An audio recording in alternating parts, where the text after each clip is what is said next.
set for permanency review before final order, and the court will note that the department is present, represented today by Mr. Drake McKeska, and joined by, let's see here, we have Miss Christy Knopp here on behalf of Belong today. So thank you for being here, Ms. Knopp. And then in addition, Mr. Marco Cabrera is present. He's the attorney for the respondent, Mother Aaliyah Garcia. Ms. Garcia is not present.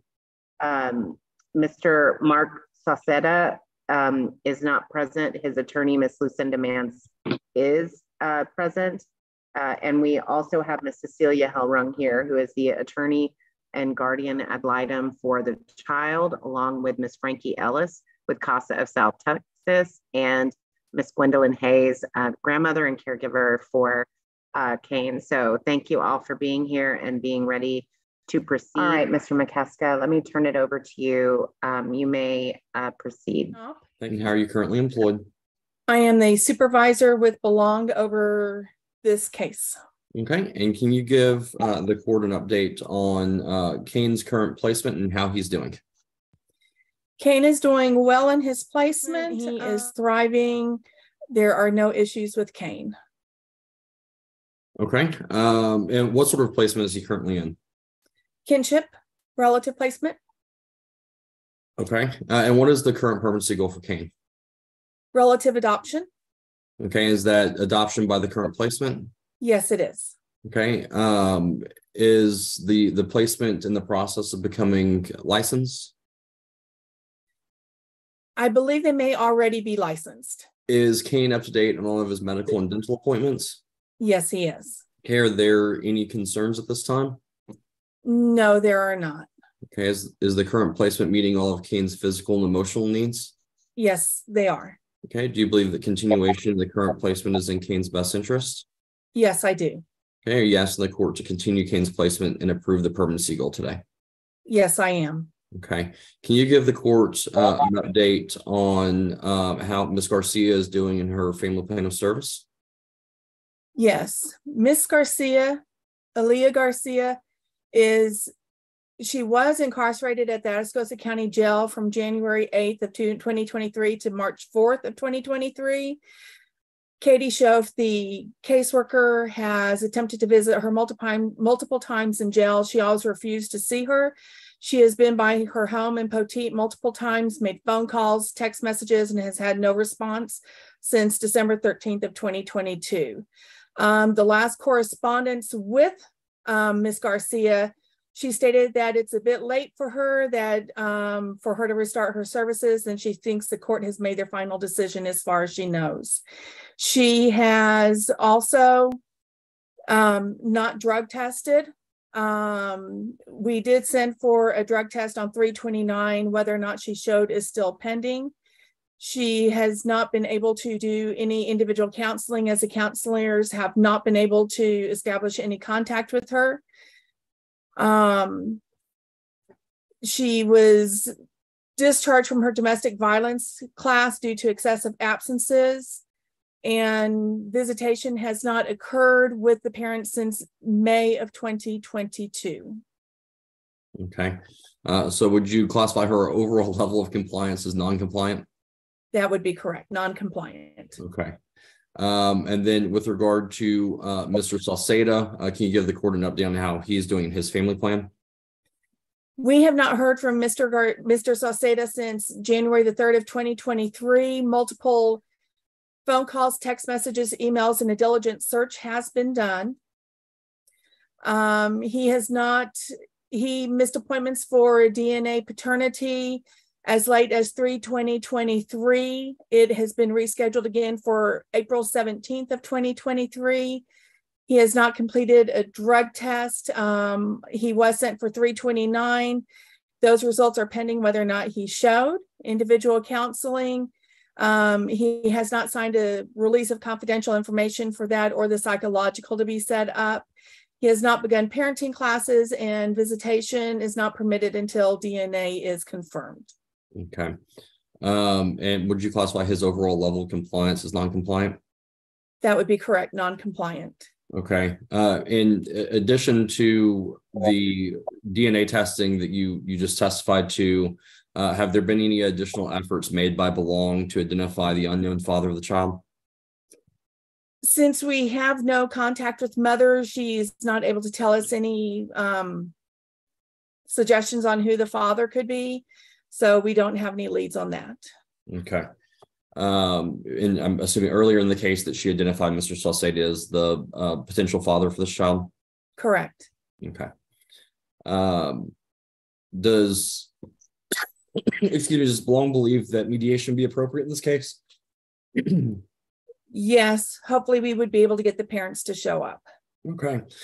Would you ask the court to excuse the parties from attending mediation if no one can establish contact with the parents? Yes. Okay. Pass the witness, Judge. Okay. Let me turn to Mr. Cabrera. Do you have any questions for Ms. Knopp? Just briefly, Your Honor. So just to confirm, neither you or anybody from the department has been able to contact her since she's been released from jail? That would be correct. Okay. And you've attempted to call and stop by her home? Yes. Or someone has attempted?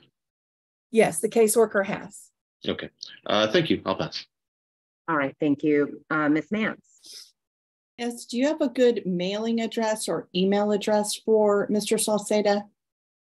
I will verify with Ms. Schoaf, the caseworker, and I will have her send you anything she has. All right. Thank you. I'll pass, Judge. And Ms. Halloran. Yes. Ms. Knopp, you were at the hearing on January 5th. Is that correct? That could be possible. Yes, ma'am. Okay. Do you recall that Mr. Salceda did appear at that hearing? Yes, ma'am. Okay. And so he was present, did say he wanted to participate with the department? Correct. And there was an extension of this case on that day so that Mr. Salceda could participate in services. Is that correct? That is correct. Okay. As far as the parents, none of the parents have done anything in this case pretty much since its inception. Is that fair to say? That is fair. Okay. Do you recall that we did attempt to mediate the last case with the other child? Yes. Did either parent show? No, they did not. Okay. I have nothing further, Your Honor. All right. And I'm sorry if I missed this. I know I read in the report that Mr. Salceda had missed multiple dates for paternity testing. I don't know why my video's out. He missed multiple dates for paternity testing, but I think was scheduled for one in March. Did he attend that appointment? He did not. He has been scheduled a total of 6, and the one on April 17th will be his 7th appointment for DNA testing. All right. How is he being notified of those scheduled appointments? I do believe Ms. Schoaf has email for him and a phone number, and I will make sure Ms. Mance gets that information from Katie. Okay. All right. Any other questions for Ms. Knopp at this time? If not, I don't see any other witnesses, Mr. McKeska? No, Your Honor. Any other witnesses from any other party? Yes, Your Honor. I would like to call Gwendolyn Hayes. Ms. Hayes, are you present? Ms. Hayes, Kane's doing really well with you. Is he happy and healthy? Oh, yeah. Very. Okay. Very. And I'm assuming he's the one that's been following you. I'm sorry, I didn't hear you. I said he's the one that's been following you. Yeah, he's right here. Right there. Okay. He's about opening and closing the doors. Yeah.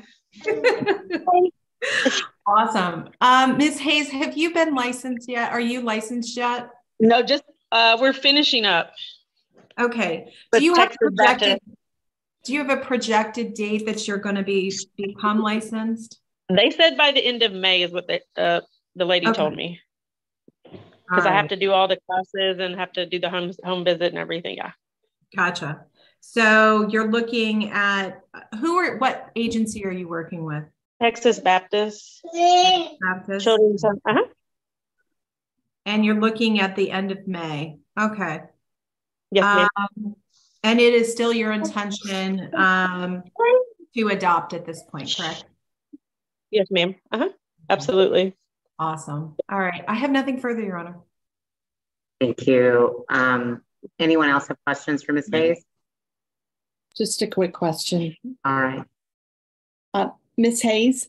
Yes, ma'am. Are you the maternal grandmother? Yes, ma'am.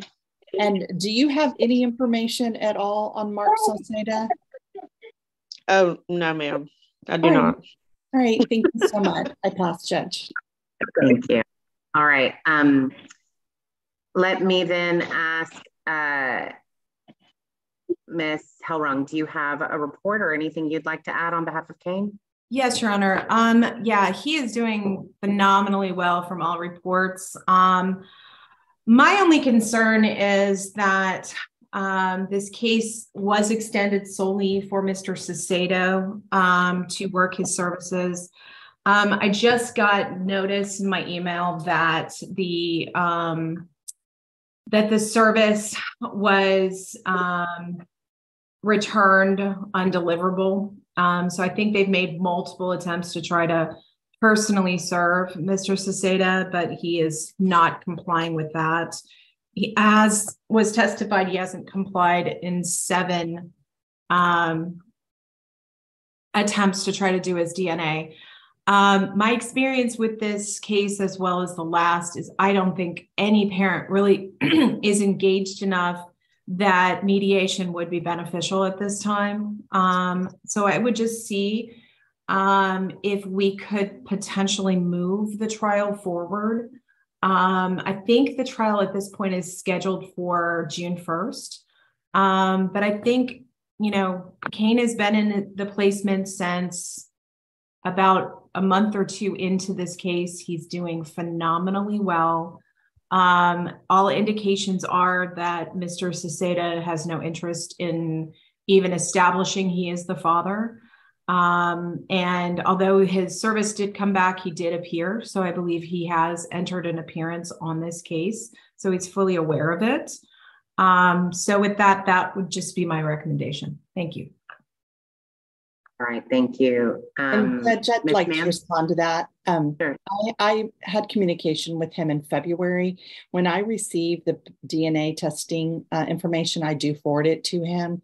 I attempted to text him earlier this week, and I, again, today attempted to call and text him. I do know that he works out of the area, and cell service is very difficult for him during working hours. I have an issue with moving it up, and that would be notice. I just want to make sure that he's got sufficient notice. Yes, he was present in January, but if we change the date, I think there may be a notice issue. And again, he has contacted me, so I would ask that we attempt mediation. If I'm not able to get a hold of him, I will certainly let Mr. McKeska know in advance. Thank you, Judge. All right. Okay, thank you. And then Ms. Ellis, anything you want to add? Kane is doing excellent where he is. I also agree with Ms. Hellrung about moving the trial date. You know, in my report, I asked that it be moved up to 30 days from now because we have both parents not doing any services at all. And, you know, it also appears that he's missed all of these DNA testing dates. So I asked that it even be moved up sooner. So that is my report. Okay, well then, based on the testimony the court has heard today, the court is going to continue Kane's placement, find that continuation of that placement is in his best interest, that all of his physical and emotional needs are being met there presently, and that it's in his best interest to remain there. In addition, the court at this time will find that there'd be a continuing danger to Kane's physical health and emotional well-being if he were to be returned to the care to either parent or potential parent at this time, and that neither Ms. Garcia nor Mr. Sauceda are in compliance with their court-ordered plans of service. The court at this time, given the fact that Mr. Sauceda was present and the trial date was on the record as June the 1st on that date, for notice purposes, I think it's a cleaner process to ensure that he has notice of the trial. And what I'd like to say is, Ms. Mance, I want you to continue your efforts to reach out and try to get Mr. Sauceda to participate in the DNA testing. But if he misses this last scheduled appointment in April, I would expect to release you as his attorney ad litem prior to the trial in this case, as he has not, he's an alleged father and has not taken the steps to legitimate. And I don't believe he's entitled to court-appointed counsel at trial if that's the case. So I have you on board in order to continue to try to engage Mr. Sauceda and try to get that DNA testing completed. But I don't believe he's entitled to counsel at trial if he fails to participate. I will note that you are also appointed duly as the attorney for the unknown father. So I would need you to stay on in that capacity for trial. So it's not that you're going to be excused from the trial, but just to make clear what your role would be on that date. So we're going to continue with the June 1st, 2:30 hearing. I know there have been requests to move it up, but I feel like in terms of notice, it's best if we leave it there. And June 1st is actually not that far away. It's going to be here very quickly. So I think that's all. And I don't have anyone to admonish. I can refer the case to mediation with Ms. Christina Falkowitz. I'm happy to do that. But I will excuse all parties from mediation if the parties have had no, the attorneys have had no communication or access to their clients, I guess, 48 hours in advance of any scheduled date for mediation. So will that work for everyone so that you're not wasting your time? That works. Thank you. Your Honor, I'm not confident I'd be able to get my client to mediation, but we can give it a try. Yes, and that's why we'll have that as an option. But it's clear if you have not, ensured that she would be available to participate. I don't want people to have to participate if the parents aren't going to be there. All right. So anything else we need to address at this time? No, Your Honor. All right. If not, I thank you all. All parties are excused. Okay. And are you the caseworker assigned to this case? Yes. Okay. Can you give the court an update on Marley and Presley's placement, please? Yes. So Marley and Presley, they're doing well. They still have their typical behaviors that they've always had. They are attending therapy and they're addressing their parents' termination in therapy. It's a little bit harder for Presley. She's still having her behaviors at school. She's being disruptive. They're both on psychotropic medications and that is going well. But it's really just addressing their behaviors at school and at home. Okay. What is the permanency goal for the girls? It is unrelated adoption. Okay. And is that intended, are they in their intended adoptive placement? Yes, they are. Okay. Are there any current roadblocks to the adoption being able to move forward? I would say so. With both placements, we've already completed everything that we can do on our end as far as getting the adoption moving. We're ready to submit for subsidy, but we're still waiting on receiving the environmental checklist from upbring, as well as the updated adoptive home studies and the adoptive addendums for those home studies as well. Okay. And so is that information that needs to be received by the agency? Yes. Or received from the agency rather? Yes. Okay. And what steps is Belong taking to obtain that information from the agency? So I've sent multiple emails and called the case managers and the case manager supervisor multiple times. That really didn't get us anywhere. So we escalated up to our contract specialist, and I'm hoping that that will get what we need to us, but we're still just kind of waiting on them to get back to us about that. Okay. And has the placement already hired an adoption attorney? Yes, they have. Okay. And do you know who that attorney is? Yes, it's Anna Swallow. Okay. If you notified Miss Swallow of the difficulties, so maybe she can push from her end as well? Yes, I've advised her of them. Okay. Are the girls up to date on all their medical and dental appointments? Yes, they are. Okay. Are there any medical or dental concerns for either one of them right now? No. Okay. You mentioned that both of them are receiving psychotropic medications. Are they up to date on their medication reviews? Yes, they are. Okay. And do you believe that their medications are necessary and appropriate at this time? I do. Can you give the court an update on how Justin is doing in his placement? Yes. So Justin is also having difficulties with his behaviors at school. I believe the last report that I got from his therapist is that he was walking out of class. His therapist does go see him or tries to see him weekly there at school. But he's just having kind of a rough time right now. Basically on a monthly basis, his psychiatrist is having to adjust his medications.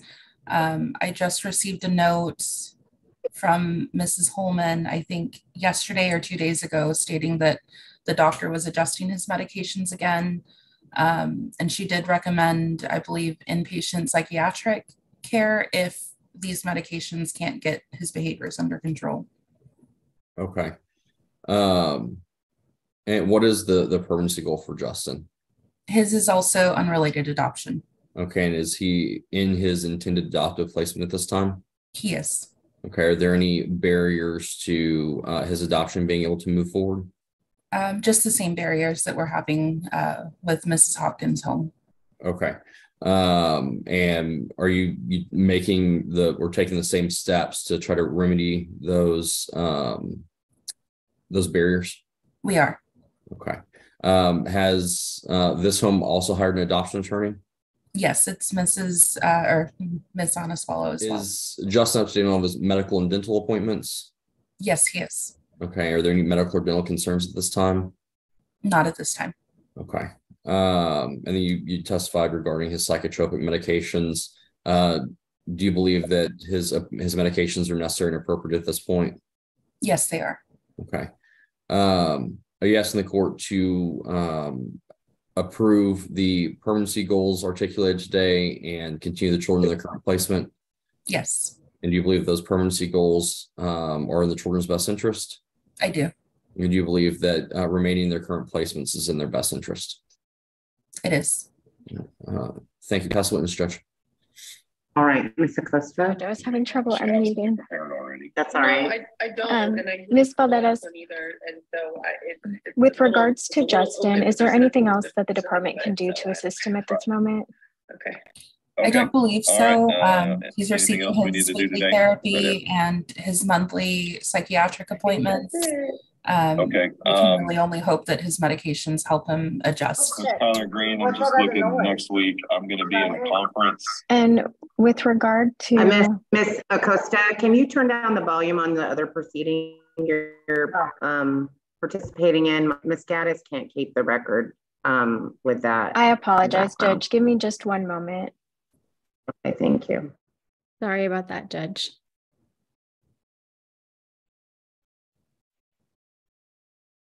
Ms. Valdez, with regard to Presley and Marley and Justin, has the mother been visiting with any of them?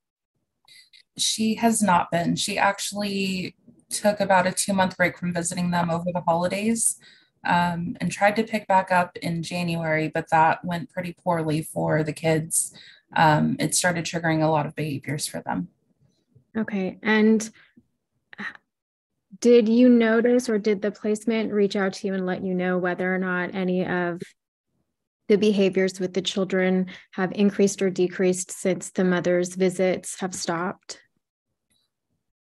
I wouldn't say that they've decreased. I think they just kind of increased at that point, and they haven't really gotten better since that point.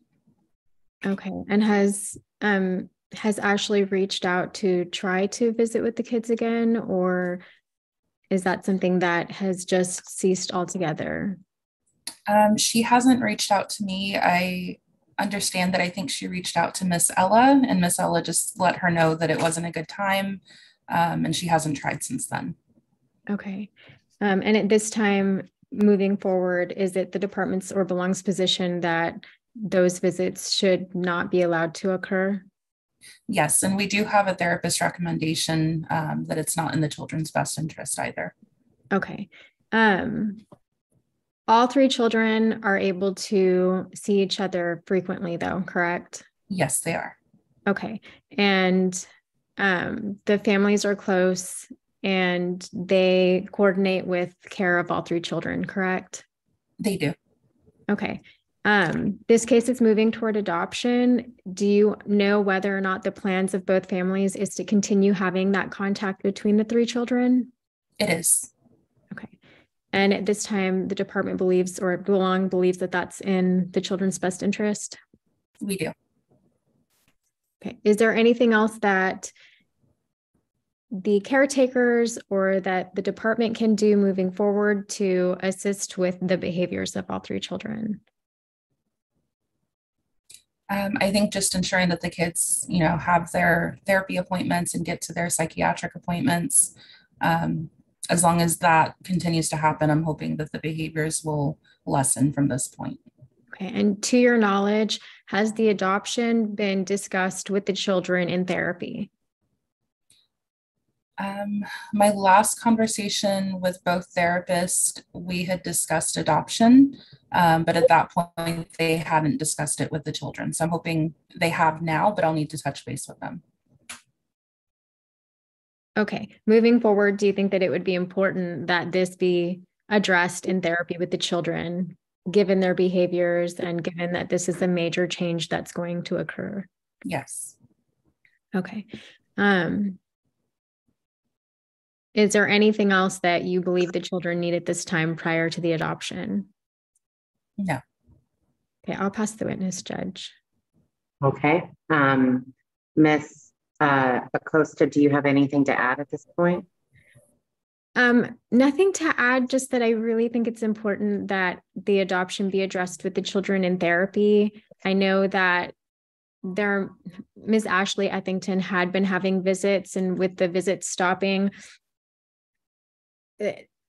of course, it's concerning to the kids, right? They had been seeing their mom, they had been seeing one of their siblings, and then those visits aren't happening anymore. And so I think that just the realization that disconnect from, at least from both of their parents, is permanent, is just something that really needs to be addressed in therapy. I don't have any concerns about their placements. I know that at least the girls have had the opportunity to go on a couple of out-of-town trips, which they've enjoyed, but I don't have concerns with the placements, and I'm glad that it's moving forward with adoption. I just think it really needs to be addressed in therapy.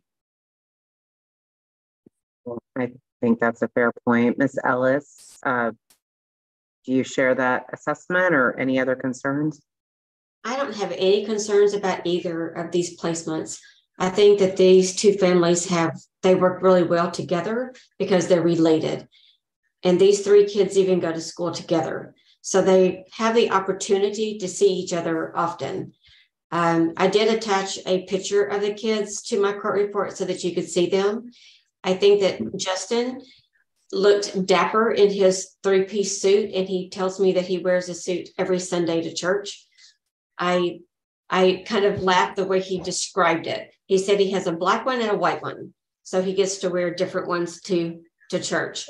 The girls enjoy going to church every Sunday, and it's fortunate that their church is right next door. And I was able to walk over to their church because I got there a little bit early on Sunday, and they were excited about that. Justin tells me that when he gets adopted, he's changing his name to J.R. Knight Rider. I don't think that that's quite going to be his name change, but it was cute. I think that they're doing well. And we kind of touched on the fact that they were going to be adopted. You know, I did discuss that briefly with them. But I think that both of these families are wonderful for their kids. I've met some of Miss Ella's adult children. I met her father, and I've even met some of the older siblings of Miss Viola and her family. I think that these are wonderful families for both of these kids. I think they're going to do well. They're able to control a lot of these behaviors. They know how to work with these kids. I think these kids are going to do awesome in these homes. I'm asking to be dismissed at this time because I know that we're getting very close to the end. I did call Upbring and left a message for the case manager. She didn't call me back. I will again place another call. If we need to continue, I have no problems continuing to make these phone calls to get the case that far, but I think everything is going to go fine. I have had a couple of conversations with Miss Swallow about it. I told her I have no problems with these 2 homes and the kids having this adoption. I will, of course, be there on adoption day as well, but these kids are going to do awesome. I know that both of these families are ready for this to be finalized because we've been in their lives for a very long time. You know, we had the first case and these kids were placed in these 2 homes, and then we did the second removal. They went back to these homes. So I know that they're ready for this to be finalized, but I will make some phone calls again today and see if we can't get this taken care of. I don't know why it's taken so long, but it's time. All right. Well, thank you, Ms. Ellis. I appreciate that. And thank you all. Based on the testimony the court has heard today, the court is going to continue the current placement of the children, well, their respective placements, find that continuation of those placements are in their best interest, that all of their physical, emotional, and academic needs are being met there, as well as their special needs too. The court finds that the department through Belong is making reasonable efforts to achieve permanency for these children, and that we are incredibly close given how long this case has taken to realizing that goal. We have a few final issues that need to be resolved, and I'm ordering the department to continue those active efforts to ensure that the agencies for both foster homes are getting you the information that you need in order to get those final steps completed to prepare the case for adoption. I am going to dismiss CASA from the case with gratitude for all the advocacy. CASA played a very important part in this case over many years, and I want to recognize that, advocating for these children's emotional well-being and safety. And I think we are at a point now where they're almost to permanency, and you have helped steer the way to this moment. So I will dismiss CASA with thanks for all you've done. I will also remind everyone that we're set for our next permanency review after final order on September the 7th at 1:30.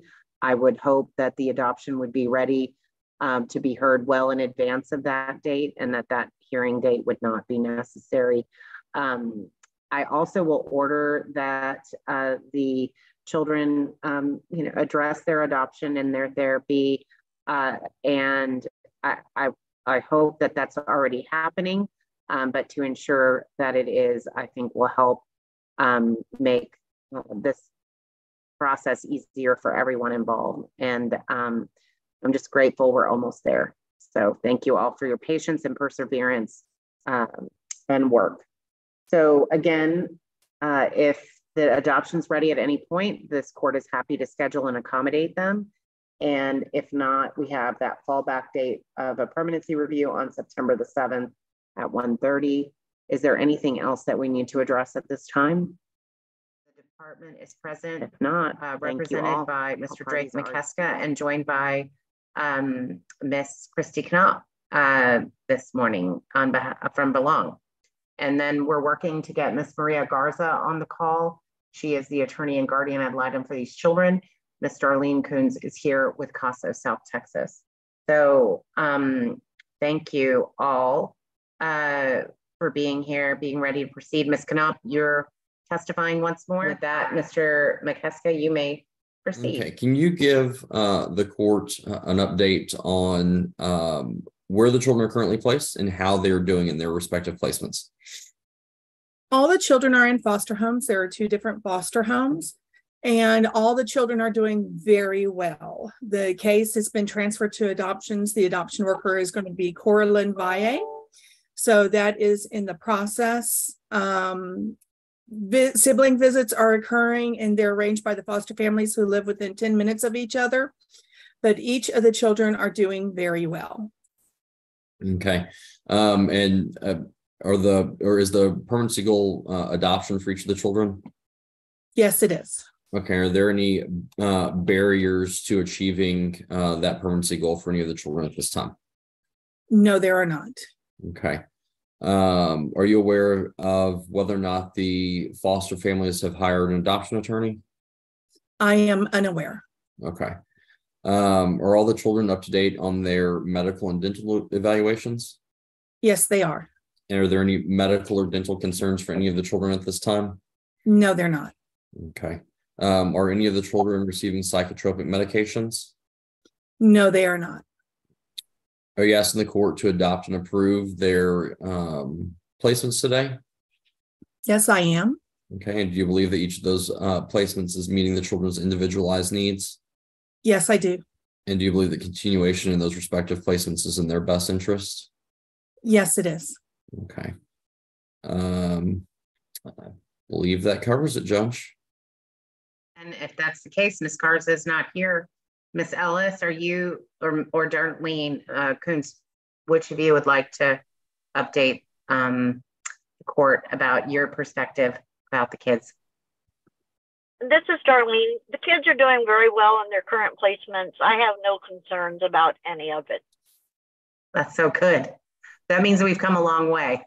We really have. We have. I'm very pleased. That's fantastic. Well, based then on the testimony the court has heard today, the court is going to continue each of the placements for the children, find that continuation of their individual placements are meeting their needs in all aspects, and that continuation of those placements are in their best interest. At this time, the court is going to find that the department through Belong is making reasonable efforts to achieve permanency for these children through the goal of adoption, and that we're making steady progress towards that goal, especially with the impending transfer of the case to the adoption unit. And given that they're in placements, I don't see issues with any of the placements at this point giving us problems or concerns or obstacles moving towards adoption once we have the adoption unit on board. So at this time, can I ask, does CASA wish to remain on the case at this time? I would like to remain on the case if it's possible. Oh, absolutely. I just wanted to make sure. So we will be back for a permanency review after final order on August the 10th at 1 if we have not already scheduled and heard the adoption proceedings. And this court is always open to hearing them if that is the wish of the parties. So I will look forward to that. But just again, the fallback setting is August the 10th at 1. So is there anything else we need to address at this time? No, Your Honor. All right, well, thank you so much. If there's nothing further, today for permanency review before final order, and the court will recognize that the department is present, represented by Mr. Drake McKeska, and joined today by Ms. Myra Morales and Ms. Lisa Juarez with Belong. In addition, Ms. Irene Acosta is present. She is the attorney for the respondent mother, Paula Guerrero. I don't believe I see Ms. Guerrero on the call. Ms. Anna Swallow, who's the attorney for the respondent father, Jesus Garcia. I don't believe I see him on the call. Ms. Elizabeth Fisher is here as the attorney for the unknown father. And Mr. Irvin Hernandez does not appear to be present. His attorney is Ms. Sherry Dye. I don't believe she's present either. And we're missing Ms. Maria Garza, who is the attorney ad litem for the And children. how are you currently employed? I am currently a permanency specialist with Belong. Okay, and are you the permanency specialist assigned to this case? Yes. All right, can you give the court an update on where the children are placed and how they're doing in that placement? Yes, this is a sibling group of 6. Currently, there is 2 children, Isaac and Angel, placed in a foster home near McAllen, Texas. And then we have the other 4 children, Isaiah, Irvin, Yvette, and Elijah, placed at Legacy Ranch. Okay, and how are they doing in those placements? Overall, they are getting all of their basic needs met. Isaiah, he is the oldest, he is 9. He has been struggling with placement. He's been very emotional, which tends to come out as aggression and defiance. I was able to speak to him last week about, where all these behaviors were coming from. He did state that he is very upset and saddened by the fact that his mom hasn't engaged in services. He stated that if his mom isn't going to be doing services, why should he, participate in classes when it comes to school and therapy? His therapist, he does see Mr. Arnold Martinez on a weekly basis. So he is working with Isaiah when it comes to all of his emotions and feelings. Isaiah does state that he feels safe and likes being at the ranch. Irvin, he has a very low vocabulary. He only has about 50 words. Overall, he's doing really well. He goes to public school. He's in a life skills type of setting classroom. Overall, I have no concerns with him. He does receive speech therapy services there at school, along with his other 2 siblings, Yvette and Elijah. They all receive speech therapy services. Isaac is doing wonderful since being moved into that foster home in McAllen. He was recently diagnosed with autism. His foster parent has been the strongest advocate we could have for him. As soon as he was diagnosed, he got on a generic form of Abilify, which has calmed down his behaviors. He's able to pay attention, focus more. So overall, he's been doing wonderful. He does get weekly counseling as well. Foster mom was able to get speech therapy started for him, and he will soon start occupational therapy. Yvette, she is 6 years old. She's doing wonderful. She is a joy to be around. She's always smiling. There's never any main issues or concerns with Yvette. Angel, we recently placed him with his brother Isaac in that foster home, and foster mom has already set an appointment with his psychiatrist. He's working one-on-one with that person or with that doctor in order to see if he may benefit from any type of medication. She did start individual therapy for Angel as well. So far, so good when it comes to Angel. Foster mom reports that she has to redirect him for small behavioral issues, but nothing that is out of the ordinary for his age. And then Elijah, he's our youngest, he's 3, and he's been doing well. He does receive speech therapy services and engages in play therapy with Mr. Martinez. Okay. Do you have any concerns for the care that the children are receiving in their respective placements? Not at this time. They are all up to date on their medical and dental appointments, and they're all engaged in individual or play therapy. Okay. Are there any educational concerns for any of the children at this time? When it comes to Isaiah, it's just more of behavioral issues. He is going to see a psychiatrist to see if maybe he would benefit from some type of ADHD medication. I believe that appointment is scheduled for next week, but other than that, no.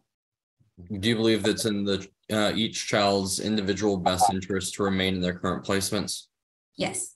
And you ask the court to continue those placements today? I am. Okay. With regard to Ms. Guerrero Ibarra, can you give the court an update on where she is in her family plan of service? In regards to Ms. Guerrero, I would have liked to see her a lot further when it comes to her family plan of service. At this time, Ms. Guerrero, when it comes to her individual therapy, I did have to send a new referral to AB counseling.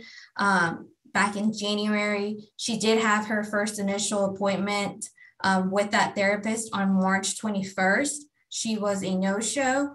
That was rescheduled for March 29th. The therapist called Ms. Guerrero. She didn't answer. Ms. Guerrero called her back.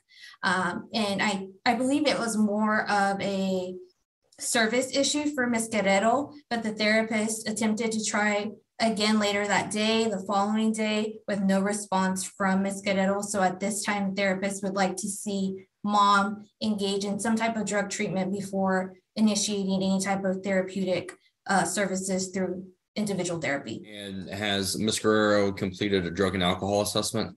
The last drug and alcohol assessment that Ms. Guerrero completed was back on August 30th of last year. It was recommended that she go inpatient to Alpha Home. Ms. Guerrero has not gone in for residential treatment. She did have she had to complete a new screening in December just due to the lapse of time from the assessment done in August. Patrice Woodward did reach out to Ms. Guerrero to try to schedule that. Ms. Woodward was not able to get in contact with her.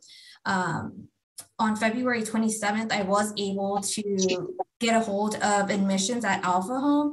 I had received a phone call from Ms. Guerrero stating that she was ready to go inpatient, that she really wanted somewhere to go.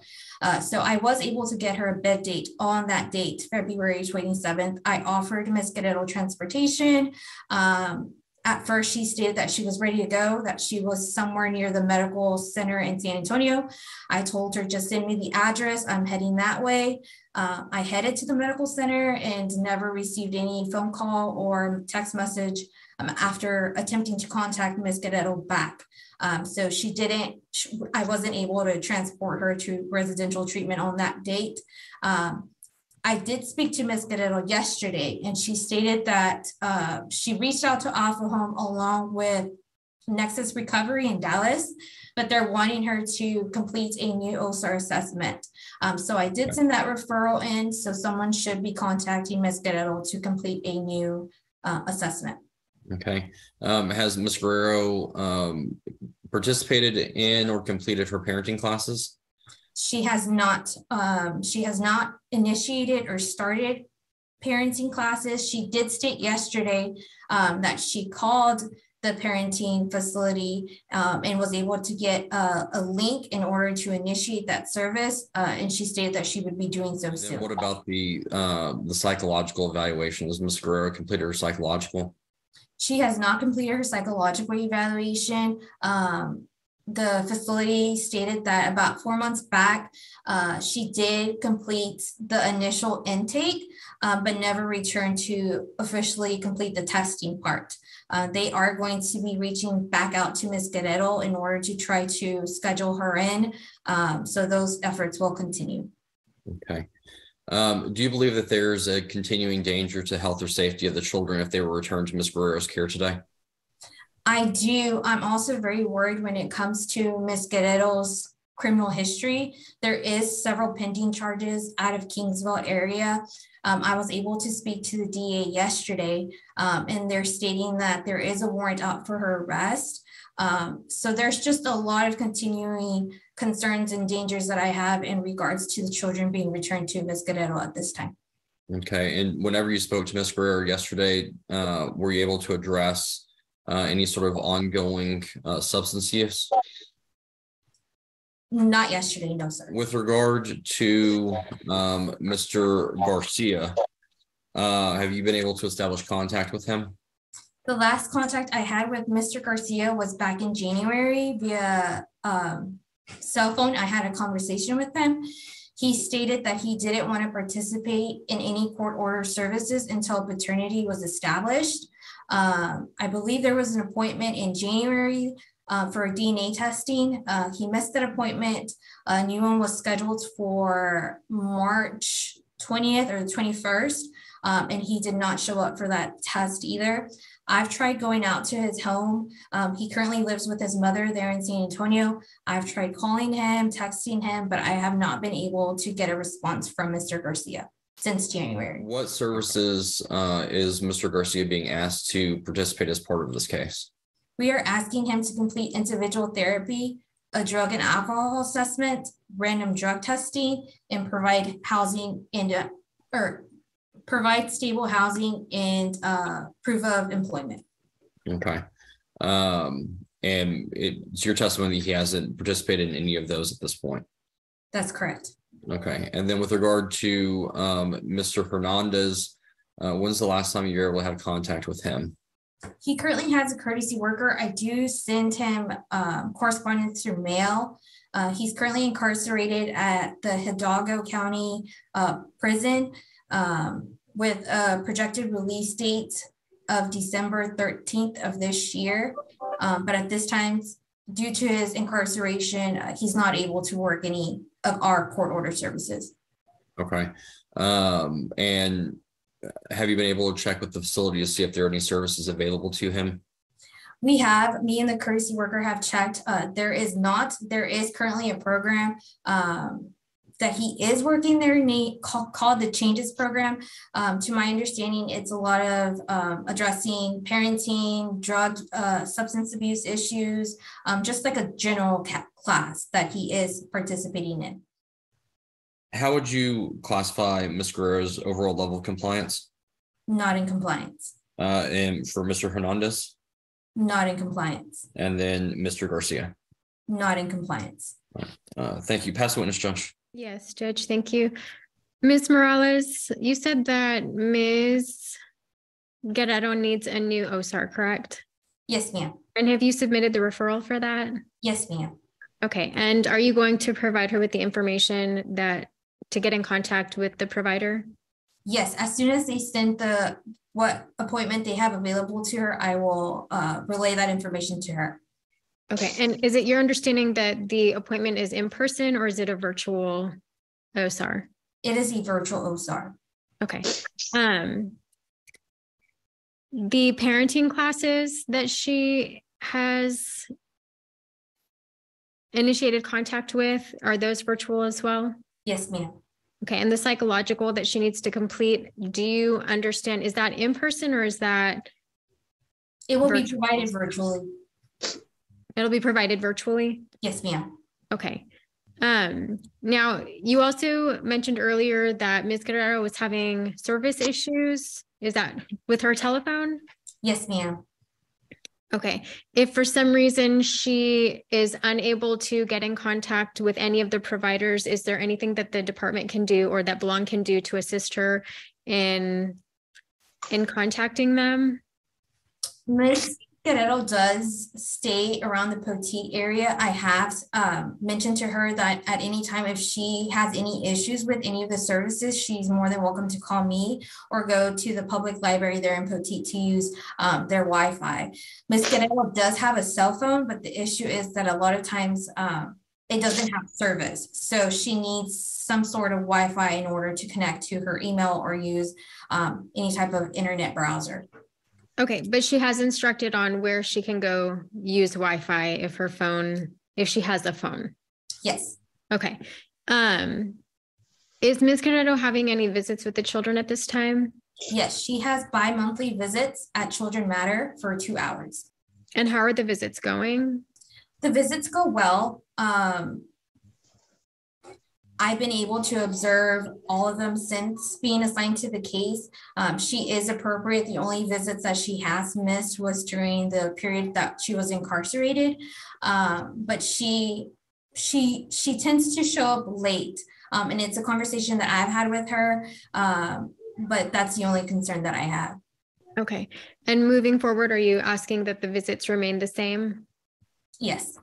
If mom goes into inpatient, would it be possible to provide virtual visits if the facility doesn't allow in-person visits while she's in inpatient? Yes. Okay. Or some kind of telephone contact with the children? Yes, ma'am. Okay. What is the most important thing that Ms. Guerrero needs to focus on right now? Her sobriety and admitting herself into inpatient treatment. Okay. Is it your understanding that the facilities that are requiring an OSAR, do they only need a new OSAR, or would it be helpful to have a court order, or which is preferable to the facilities since she's trying to actively get into inpatient? I believe just her completing a new OSAR would suffice at this point. Okay. Thank you. I'll pass the witness, Judge. Okay. Thank you. Ms. Morales, what your testimony was that my client is residing with his mother. Is that in San Antonio? Yes, ma'am. Have you been to that home? I have. And is that where you spoke to him? I wasn't able to speak to him there. I was only able to speak to him via cell phone. Okay. And are you aware of whether or not my client has been served with this lawsuit? He has not. I know that personal service was attempted, but during the home visits that they attempted, no one answered the door. Okay. But you do have confirmation that he does reside there? Yes, during my phone call with him, he did state that that address was the correct address and where he was currently staying. And when you sent him a notice of his DNA appointments, did he respond to you? So I left a voicemail and I sent a text message with the information. And shortly after that, he did call me. But then when I answered, he quickly hung up. I tried calling back, but he didn't answer. Okay. So I can only assume that he received it. Is there another test set up for the future? I was actually told by the facility that he can go in at any day as a walk-in and just show the OAG paperwork, and they're able to test him during business working hours. Do you have that address? I do. Can you provide that to me following the hearing? Yes, ma'am. And do you know for sure he has the paperwork that he needs? He does. Yes, ma'am. Okay, thank you. I pass the witness. All right, thank you, Ms. Swallow. All right, Ms. Fisher, any questions from you? Thank you, Your Honor. And I apologize for my screen. My internet went down during the rain and I'm not having a very good signal. So okay. I thought it'd be safer to do it without the video. Have you gotten any more information about who the unknown father could be from the mother? From talking to Ms. Guerrero, she does state that when it comes to the possible father for Yvette, that she doesn't think it's Mr. Jesus Garcia. She does believe it may be Mr. Irvin Hernandez, who is the father to Yvette. Okay. Would it be helpful to have paternity testing ordered for that child, that Mr. Hernandez? I do believe that it would. I know that since we've been having an issue with Mr. Garcia going in for his testing, since Mr. Hernandez is incarcerated, it might be easier to get those results sooner. Okay. And is anybody else in the family, the Ms. Guerrero's mother or her sister, can anybody else give you any information on who the father might be? who the unknown father could be? No. Okay. Thank you. Pass the witness. Right. Any other questions for Ms. Morales? If not, any other witnesses, Mr. McKeska? No, Your Honor. Ms. Acosta, any witnesses from you? No witnesses, Judge. Ms. Dye? No, Your Honor. Ms. Swallow? Judge, just to inform the court, I think that Mary Garcia is in the waiting room, possibly. There's no one in my, she might be in the wrong one. She might have got, but there's no one in, I mean, whenever I see somebody there, I let them in immediately. I don't keep them waiting, so. I'll send her the new link or the link, thank you. Okay, thank you. But let me ask then, we're waiting, hopefully Ms. Garza will get on board. Ms. Longan, do you have anything you'd like to add at this time on the HACCP? Yes, I've been in good contact with Mayra and the kids. I'm a little concerned really with the visitation continuing to be twice a month when mom hasn't shown really any you know, what she's willing to do the services. And I'm just afraid the kids are not moving towards permanency. I guess I would like to see possibly, unless mom has plans to do something, the kids are confused. And if she isn't going to be doing the services, then we need to be transitioning the kids. So that's a concern. I've been glad that she has shown up for them. As a matter of fact, I'll be at the one tomorrow. But I feel like if we're moving toward, we need to transition the kids into what's going to be happening with them. That's really my only concern. Ms. Ellis, you had something else that you wanted to bring up? I mean, we're 9 months into this case, and I know that mom has shown up for visits, but like Ms. Longan said, these kids are confused. And I know that the grandmother or the grandparents, I don't know if both of them are showing up as well, but it's hurtful for these children. Mom is, the only thing she's done is show up for visits. She's not doing drug testing. She's doing nothing. And these visits, since they are twice a month, I would ask that we just limit them now to once a month, unless she's decided that she is going to go into treatment. The other thing is, in our report, I asked that we also schedule mediation. We have to have permanency for these children. We have 6 kids here. I know that they're separated at this time. The ranch that they're currently in is not a permanent placement. You know, these kids are only going to school 3 hours a day. So we're losing some very important education for these children.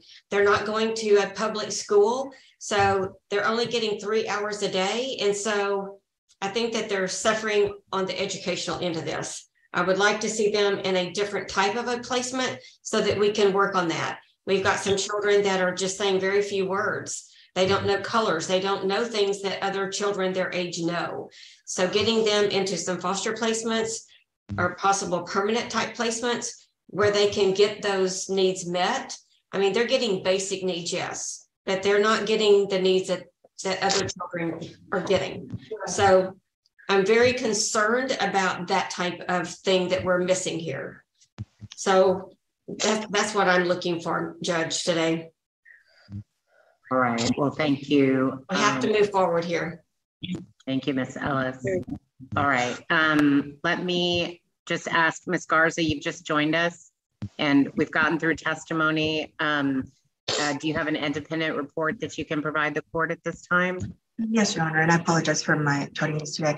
I did get to hear the end of Frankie's summary. This is her position, and I'm definitely in agreement with her position in that. But also, one of the things that concerns me right now, and this has come up now that the children are, well, Angel and Isaac are staying with Ms. Cortez is that the current psychological reports that they have aren't really a full psychological. These children have disabilities and the doctor hasn't fully diagnosed them, but they are definitely on the spectrum of autism. And that's the doctors indicated that they need another full psychological, so that they're able to take advantage of the resources out there for them, because they are at a disadvantage right now. So, and I understand that the department can only do one a year, and they've got, policies and red tape they have to go through. So I would ask the court to order that another full psychological be done on these children to ensure that they're getting all the resources that they need. All right, Ms. Garza, thank you. Does anyone else need to address the court at this time? Ms. Guerrero, let me just make sure. Ms. Acosta, do you wish to call her as a witness if she wishes to address the court? Yes, Judge. Okay, and you are currently working on services in this case? Yes, ma'am. It's really been hard on me to complete the classes. Hold on, let me ask you a question. I'm sorry. It's okay. You heard testimony about you needing to go complete an OSAR. Yes, ma'am. And is it your intention to complete that OSAR? Yes, ma'am. Okay. And if the recommendation is inpatient, will you be following up and going to inpatient? Yes, ma'am. Okay. You mentioned, or you started to mention that you had some difficulties. Can you explain what the difficulties are? Like the difficulties on why I haven't been able to go to my appointments, like it's just, either I don't have a phone, and due to me, not being with family and all that, I don't get to have a phone with service. I had a lot going on. It's not that I don't want to complete the services, because I've been on CPS before and I did good. I completed everything. Now that I have more kids, I was gonna go all in for my kids. I'll do anything for my kids. But okay. Yes, I do need the help, ma'am. And it's been hard on me. The difficulties are that either I don't have a ride. Miss Myra, she did say to me, now that she's working on my case, she did say, you know what, if you need my help, call me. But Miss Martha, the one that I had before, she was not like that. She slacked a lot on giving me the information that I needed so that I could get completed with all these classes and everything, because I didn't know what classes I needed to do. Okay. Until Myra showed me. Let me ask you another question. Now that you have all of the information, are you willing to work the services to get your kids back? Yes, ma'am. And is it your plan to go into inpatient if that's what's recommended by the OSAR? Yes. And are you requesting that the court leave your visits the way that they are right now? Yes, I do. I mean, two times a month, it's a little bit of time for 6 kids. I know it's not my kids' fault that we're going through this. It's me. It's my fault. So they love being around me, and they love being around like my mom when she goes in. I will hate to see them once a month, because that will give me such a little bit of time to be with my kids. All right, thank you, Judge. I'll pass the witness. Does anyone else have questions for Ms. Guerrero at this time? All right. Okay, and I think I've heard from everyone at this point. So let me go ahead and say that based on the testimony the court has heard today, the court is going to find that Ms. Paula Guerrero is not in compliance with her plan of service. Mr. Irvin Hernandez is not in compliance with his plan of service. Mr. Jesus Garcia is not in compliance with his plan of service. And that at this time, returning the children to any of their respective parents would pose a continuing danger to their emotional well-being and health and safety. The court also at this time is going to find that that the current placements for the children, at least for the short term, should continue. The court finds that the foster home for Isaac and Angel is meeting their needs and that it's appropriate for that placement to continue at this time and in their best interest. Ms. Guerrero, I need you to put your hand down. I've listened to everyone and no one called you as a witness. And I can address whatever you need to say in just a minute, but it's my turn to speak, okay? At this time, hear the concerns that Ms. Ellis has stated. One of the reasons this court continued the placement for these children at Legacy Ranch was because it could accommodate all the children together. That's no longer the situation. We've got 2 of them in a foster home quite a distance away, and I believe that it would be appropriate to seek foster placements, ideally a foster home for the remaining children that could accommodate them, or potentially a combination of foster homes close together that would allow for frequent communication and contact and visitation. But it pains me to hear that they're only receiving 3 hours of academic instruction a day, and that they're in a group home setting, and we're not making a lot of progress in this case. So I do think it would be appropriate for Belong to seek alternate placement, to find what's available that would be in the best interest of these children, hopefully close together. The court is also, court is ordering Ms. Guerrero to attend inpatient treatment. You've indicated you will go to your OSAR assessment and you will follow through on the treatment that's been recommended. It's frankly really late in the game to do it, but you need to do it for your own well-being. And we can see if you're successful for the benefit of your children and seeking that at this time. But unfortunately, you haven't given us much time, even if you successfully complete treatment at this point, to see if you're able to maintain your sobriety outside of that controlled setting. And you passed up an opportunity that Ms. Morales worked really hard at setting up for you and getting you into inpatient at the end of February. And so I'm discouraged. I'm sure that you are with where things stand at this time, but there is just too much to do. And there's no delay, no waiting at this point. You don't have time for that. Not one bit, Ms. Guerrero. We're too far into this case. So I do think that it's appropriate to refer this case to mediation, and I am going to appoint Ms. Sonia Sims to mediate. I am going to reduce the visitation to once a month with Ms. Guerrero unless or until she engages in her treatment, and then we can coordinate visitation that coincides with the rules and the guidelines of whatever program she's enrolled in. But at this time, you're demonstrating you can do what you want, which is to see your kids. You're able to make those visits. You're just not making other appointments.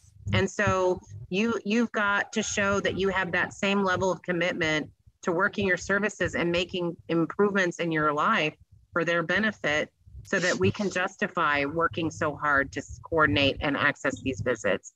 If you have issues with transportation, you reach out to Ms. Morales and you request that in advance, and the department through Belong is ordered to assist you with transportation.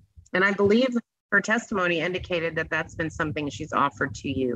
And I want that to continue. Now, Ms. Guerrero, you'll have to excuse me. I don't recall your connection to the case, and you're not a party, so I don't know what you have to contribute at this point. I will be understanding and give you an opportunity to say what you want to say, but I've made my findings and orders at this point. I just wanted to come on here and let you know that I was approved for Yvette to come to my house. And the concern was my husband, he had a background. So I was trying to see if there's any way that we could go around, or maybe even probation wise, like every week check in if Yvette was placed here to see how she's progressing, or is there any way that she can come and stay with me? Because from my understanding, no one else is like reaching out to help for the kids or anything like that. And for her to be placed with somebody that loves and cares for her and her well-being. I also asked Miss Morales if I can get the younger two, but as of this point, she said that they were just concerned about my husband's background. And I was just seeing if there's any way we could work around it, or is there anything else I can do to get Yvette here, or?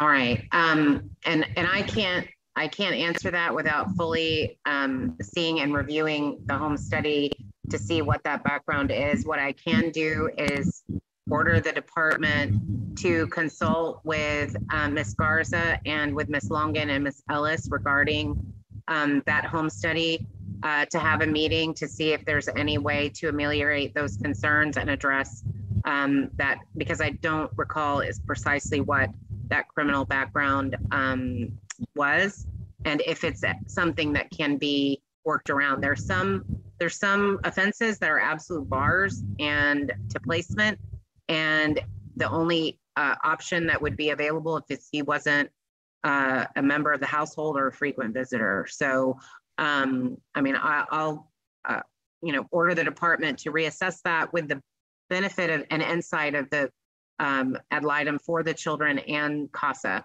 to look at that issue a little more closely. My husband is actually willing to move out and let me go ahead and get the kids if that's what it takes. All right. Well, then I think it warrants discussion and seeing if that's an option. I don't know if it is, but I do think that would be appropriate to evaluate. And if Belong hasn't provided the home study to all parties, is that something that can be ordered? Yes, that would need to be distributed and provided to all parties. Okay. Thank you, Judge. And thank you. Your Honor, with regards to a psychological. Oh yes, I'm sorry, I wrote that down. The court is ordering psychological evaluations, and that was for Isaac and Angel, correct? Yes, Your Honor, but at this point, I think that we probably might have similar issues with the other children because there are some signs. Okay. So I think it'd be best for all. I'm ordering updated and comprehensive psychological evaluations for each of the children in this case. I mean, we're coming up on, we're close to approaching a year since they've been in care anyway. And with the needs that have been identified, a more comprehensive evaluation would be appropriate for all of them. So thank you, Ms. Garza, for reminding me. I had that written down and I moved over it. All right, Ms. Guerrero, it is my duty at every hearing to admonish you that the state of Texas gives parents in your situation 1 year to show the court your ability to provide your children with a safe, stable, drug-free, and violence-free home. If you're unable to do that within that span of time, your rights are subject to being restricted like they are right now, or terminated, which means cut off altogether. Do you understand that? Yes, ma'am. All right. All right, well then, we will be back for a final trial in this case on May the 18th at 9 a.m. We have a dismissal date in this case of July the 10th of 2023. Thank you all. If there is nothing further, all right. Well then, why don't we start, Ms. Harrison-Bader, and I'll just ask directly, how is Alyssa doing right now? She's approaching her 18th birthday really, I guess it's like a week. A week, yeah. Yeah. So how is she doing and what are her plans? So for right this second, she's doing well. We have kind of gone a little back and forth with her. She is currently in an unauthorized placement, but it's going well for her. She does intend to stay where she is when she turns 18 because they are helping her sufficiently with her child. And she also has a plan to graduate next May, which will be a year behind, but she's getting caught up a lot quicker than we would have thought. We had a circle of support scheduled for her yesterday. She expressed that she didn't want to attend. So we just went over things that we could do to support her once she turns 18, as far as community resources and things like that go. All right. And so how's the baby? He is doing okay. I believe the last time we had court, Alyssa had just had a CPS investigation opened. The investigations were closed. I don't believe any of the allegations were validated. However, her case was referred to FBSS, and I have been in contact with that worker. And so far, so good. There aren't any concerns for the baby at this time. Okay. And what is the unauthorized placement she's in? So she is with the paternal great grandmother of the baby. Her name is Phyllis Burgess. Okay. So she's not in the home of the grandmother and the father? No, she is not. Okay. And she plans to stay where she is? She does. Okay. And she has regular communication with the father? She does. There was an incident where they got into an argument earlier this week. And at that point, the caregiver, I guess, along with some other family members, decided that he would no longer be allowed in the house, and that they would supervise any contact he has with Alyssa. And they also decided that he would not have any unsupervised contact with the baby either. All right. So do you feel that these individuals are being sufficiently protective of Alyssa and her baby? I do. And she feels that way as well, which is something she hasn't felt previously. So I do believe so. All right. And I know she didn't attend the circle of support, but how do you plan to communicate to her the benefits that she could receive under certain circumstances? Does she understand at this point? Yes, so I, along with her PAL worker, we have had multiple conversations with her regarding the services that she is still eligible for, regardless of whether she's in extended care or not. We have also ensured that, she has all of her documents and things like that. She knows that after she turns 18, that I will still be there to support her should she need it. I've expressed to her that, if she has any questions or anything, to reach out. She will be transferred over to the independent living specialist when she turns 18, and they will continue to, check in on her, monitor her, and ensure that if she is in need of any resources, that they can provide those to her. All right. And so at this time, she understands trial independence as well. And if she should need support for herself and her child, that she has the ability to return to care within a year following her 18th birthday? Yes. Okay. So at this time, are you recommending just continuation essentially for the next week, and with the expectation that the department would be dismissed as the managing conservator at that time, and she'd enter a trial independence period? Yes, ma'am. All right. Mr. McCaska, do you have questions for Ms. Harrison-Bader? No, Judge. Ms. Fisher, do you? No, I don't have any questions for her. Okay, well, thank you. Then thank you, Ms. Harrison-Bader. Ms. Bellows, at this time, can you update me as to Aaliyah and Juan? So they are both doing fantastic there at Big Springs. Aaliyah, she's got all A's. She's doing super great in school. She's participating in track. She hopes to make it to state again this year in discus. She has been having a little bit of behavior problems just within the cabin, and just being, I guess, real snarky with the other girls in the cabin. So she was knocked down from phase 2 to phase 1 recently. And she was real upset about it because she does have a boyfriend. They've been together for well over a year. And he does go to school there with her. She usually gets phone calls with him, but with her being knocked down from phase 2 to phase 1, she doesn't get to contact him for over 2 weeks. So that she was really upset about that, but they did set new goals. She is putting forth all effort to, to achieving those new goals. So I believe after everybody spoke with her about her behavior, she is starting to improve again. She voiced that she wanted to come off of her medications. So they had a med review last week, and so she's being taken off one of her medicines. I do not know how to pronounce it. I think it's Risperdal. She's being taken off the 1 milligram, and she's gonna still take the other dose of that. So she's completely coming off one, but still gonna be on the other one because she is taking it twice.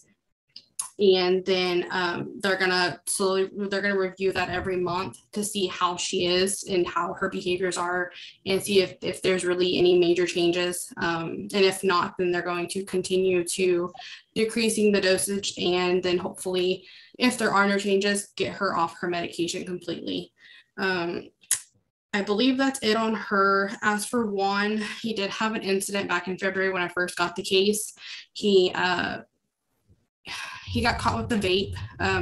Another student there at the school gave him a vape, and Juan did inhale and smoke the vape, and he started acting very weird. He had high blood pressure, his heart rate went up, so they took him to the emergency room.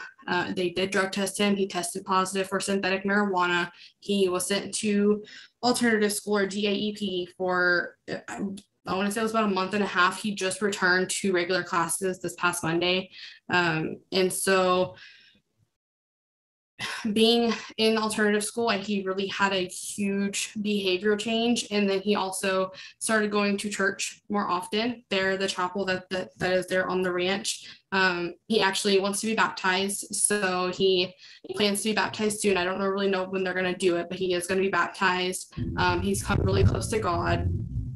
His behaviors, like I said, they have completely changed. He's doing super good. There have not been any incident reports since that one with the vape. His grades could be better. He is failing, I believe, 3 classes, so they could be better. Whenever I go out to see them next week, I am going to ask him if he does want extra support with the tutor, and if so, then I will get him the extra support. But I believe with him, there was no medication changes with him. But overall, they're doing good. Neither one of them want to be adopted. I've spoken with them several times about it. They both voiced that they do not want to be adopted. Alea plans to age out, and so does Juan, but Juan wants to then go into the military. All right. So despite this setback, you feel like Juan has self-corrected and he's making the kind of progress you'd want to see after that poor choice? Absolutely. All right. And you're recommending continuation of the placement? Yes, ma'am. Okay. Mr. McCaska, do you have questions for Ms. Fellows? No, Judge. Ms. Fisher? Yes, Your Honor. Thank you.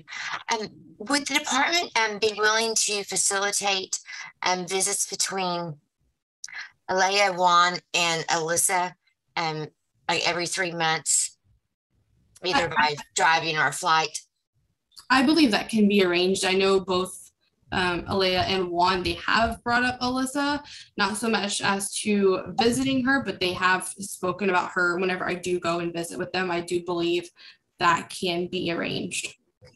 And would it be appropriate also for them to be allowed to have unlimited phone calls with Alyssa? Yes, I do think so.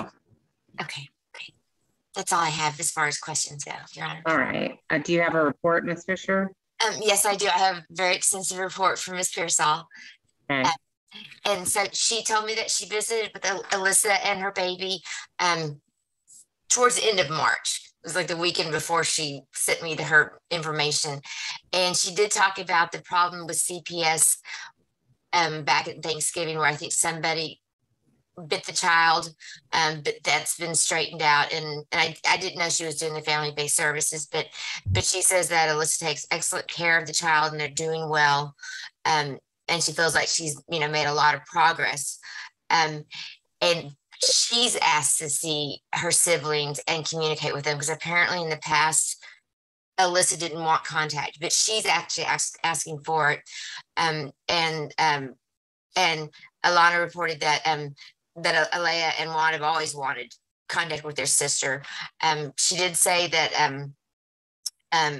Juan did have the issue with the THC, but she thought that it kind of scared him when he had that bad reaction and he learned his lesson. So she thought he was, he's very honest about it, and she thinks that he really he's on the right track. It sounds like he is.